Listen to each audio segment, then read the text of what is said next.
Assalamualaikum warahmatullahi wabarakatuh. Perkenalkan Bu, nama saya Jumifa dari Keperawatan 7B. Hari ini saya akan mempresentasikan tugas keperawatan gerontik tentang kebutuhan psikososial mengenai persepsi diri lansia. Nah, di sini saya akan menjelaskan dulu tentang kebutuhan hidup psikososial.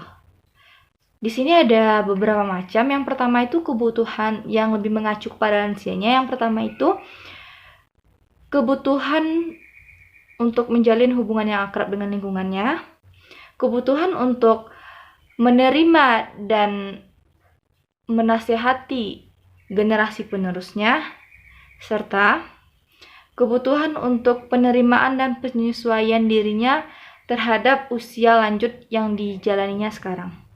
Dan yang paling penting itu adalah tentang persepsi lansia itu sendiri. Baiklah, sebelum masuk kepada persepsi diri, saya akan melihatkan beberapa gambar kepada Ibu dan teman-teman. Untuk gambar pertama ini, apa sih yang Ibu dan teman-teman lihat? Gambar orang pakai payung kah? Atau gambar wajah seseorang yang berjenggot putih? Nah, selanjutnya untuk gambar kedua ini, di sini Ibu dan teman-teman melihat wajah seseorang kah? Atau bulan atau ranting pohon? Dan yang terakhir, di sini saya melihat ada orang bermain gitar. Nah, dan juga ada orang tua laki-laki dan perempuan. Nah, macam-macam kan yang kita lihat di sini. Seperti itulah persepsi. Kita tidak bisa menyamaratakan atau generalisir persepsi kita. Persepsi ini bisa didapatkan dari reference dan experience kita atau pengalaman kita yang masa lampau.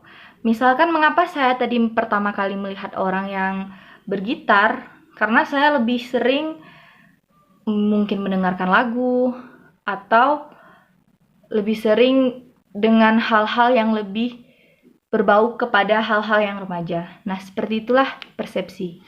Dan jadi yang perlu kita tahu, apa itu persepsi? Persepsi itu adalah sesuatu yang kita dapat dari rangsangan melalui rangsangan yang kita terima. Dan satu lagi, persepsi ini tidak akan pernah lepas dari sensasi. Apa itu sensasi? Nah, yang membedakannya adalah sensasi ini rangsangan yang didapat melalui panca indera.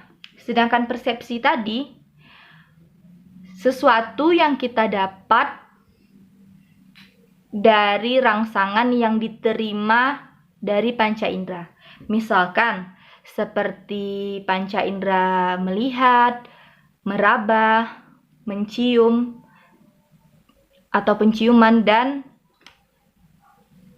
penglihatan. Baiklah, sekarang kita akan bahas satu-satu. Yang pertama itu indera penglihatan. Nah, misalkan, dan tentunya akan saya kaitkan dengan penglihatan lansia. Tentu saja kita sudah tahu bahwa panca indera lansia ini sudah banyak mengalami penurunan. Yang pertama itu panca indera penglihatan. Nah, misalkan saya lihatkan warna ini kepada lansia atau kepada nenek saya.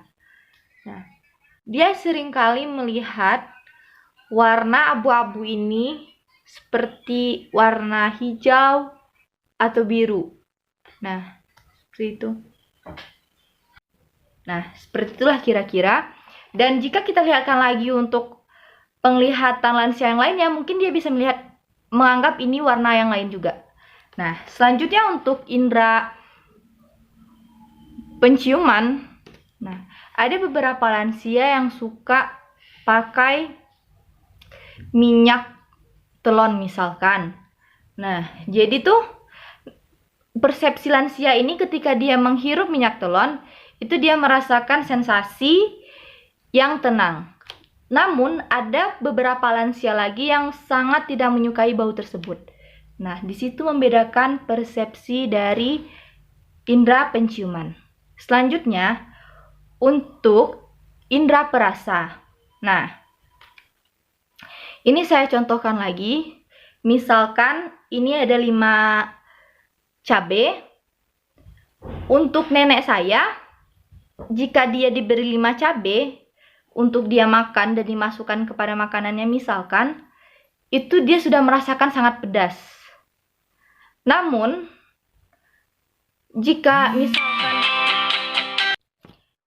jika dia berikan kepada temannya yang memang dari dulunya, dari pengalaman masa lampaunya suka makan yang pedas, itu dia tidak akan merasakan sensasi yang pedas terhadap 5 cabai yang diberikan tadi. Nah, seperti itulah persepsi. Jadi, setiap orang memiliki persepsi yang berbeda-beda, termasuk juga lansia dan semua orang mulai dari balita sampai ke lansia. Nah, jadi yang dapat disimpulkan, sesuatu yang sudah kita persepsikan ketika kita melihat sesuatu yang sama, kita akan merecall kembali untuk mempersepsikan hal tersebut. Baiklah, itulah yang dapat saya sampaikan. Jika ada kesalahan kata, saya mohon maaf. Saya sudahi dengan Assalamualaikum warahmatullahi wabarakatuh.